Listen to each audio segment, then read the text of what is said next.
Good morning बच्चों। आज हम अर्थव्यवस्था के प्रकार में समाजवाद से आशय एवं समाजवाद की विशेषता के बारे में जानेंगे। समाजवाद है क्या? अभी हमने पूंजीवाद पढ़ा था, अब हम पढ़ेंगे समाजवाद। समाजवाद का अर्थ एवं उसकी विशेषता। समाजवाद वह आंदोलन है जिसका उद्देश्य सभी प्रकार की वस्तुओं की प्रकृतिकृत तथा मनुष्यकृत बड़े पैमाने के उत्पादन में प्रयोग की जाने वाली उत्पादक वस्तुओं के स्वामित्व तथा प्रबंध को व्यक्तियों के स्थान पर संपूर्ण समाज के हाथों में देना।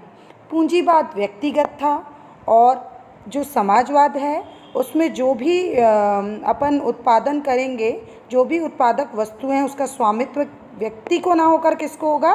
संपूर्ण समाज के हाथों में देना, जिससे बड़ी राष्ट्रीय आय को अधिक समान रूप से इस प्रकार बांटा जा सके कि व्यक्ति की आर्थिक प्रेरणाओं या व्यवसाय तथा उपभोग संबंधी चुनावों की स्वतंत्रता में कोई विशेष हानि ना हो पाए।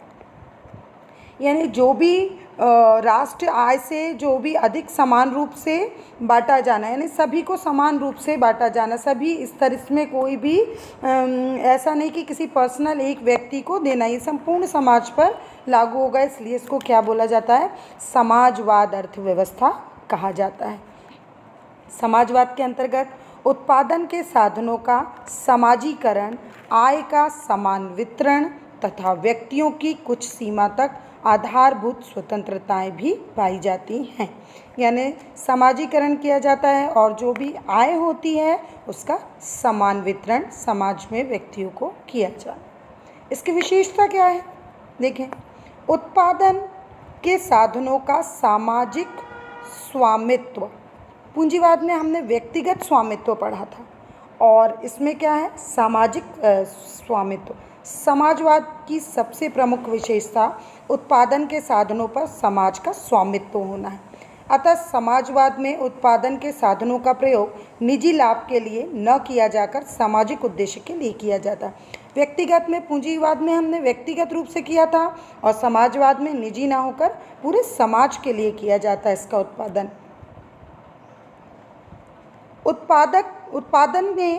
उत्पादन के सभी साधनों में व्यक्तिगत संपत्ति को समाप्त कर दिया जाता है। उनका स्वामित्व, नियंत्रण तथा नियमन राज्य के हाथों में होता है। सरकार ही इन साधनों के उपयोग के संबंध में निर्णय लेती है।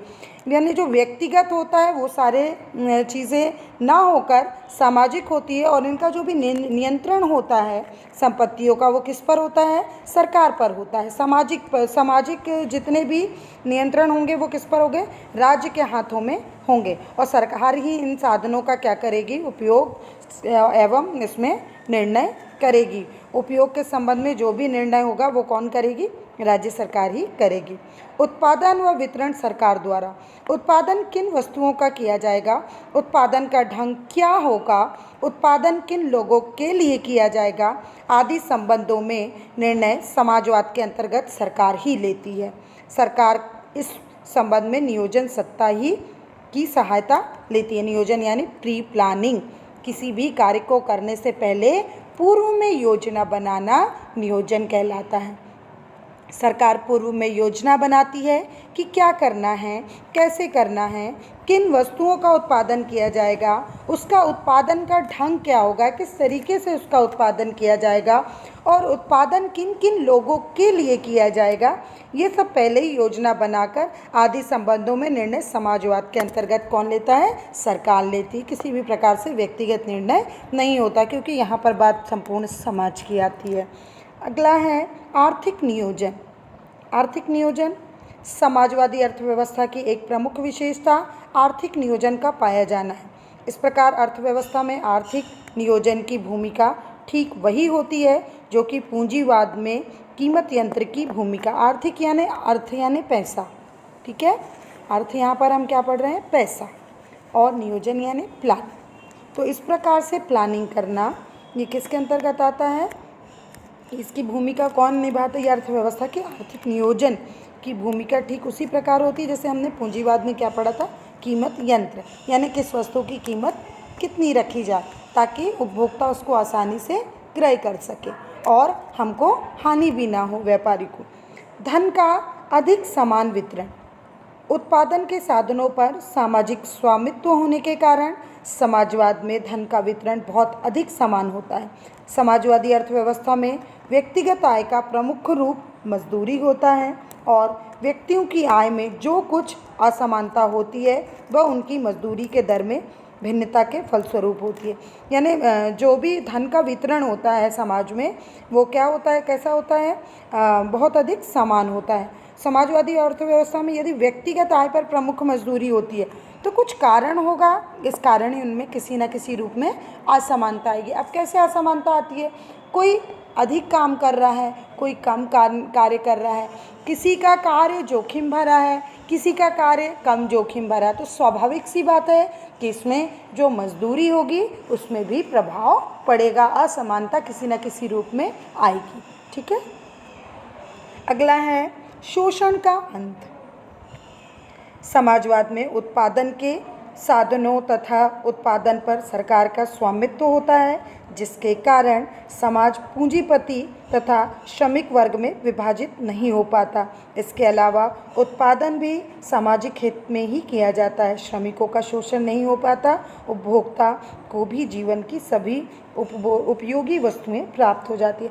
अब शोषण का अंत हो जाता है, कैसे अंत हो जाता है, तो जो उत्पादन के साधन होते हैं, उत्पादन पर सरकार का क्या होता है, स्वामित्व होता है। तो जो पूंजीपति होते हैं समाज में, जो पूंजीपति होते हैं और श्रमिक वर्ग में क्या होता है, वह विभाजित नहीं हो पाता है। ठीक है, तो ऐसी स्थिति में क्या करेंगे कि उसका उपभोक्ताओं में समान रूप से वितरण होता है और किसी भी प्रकार से हम उपभोक्ता का शोषण नहीं कर सकते। ठीक है, अगला है अनार्जित आय का अंत।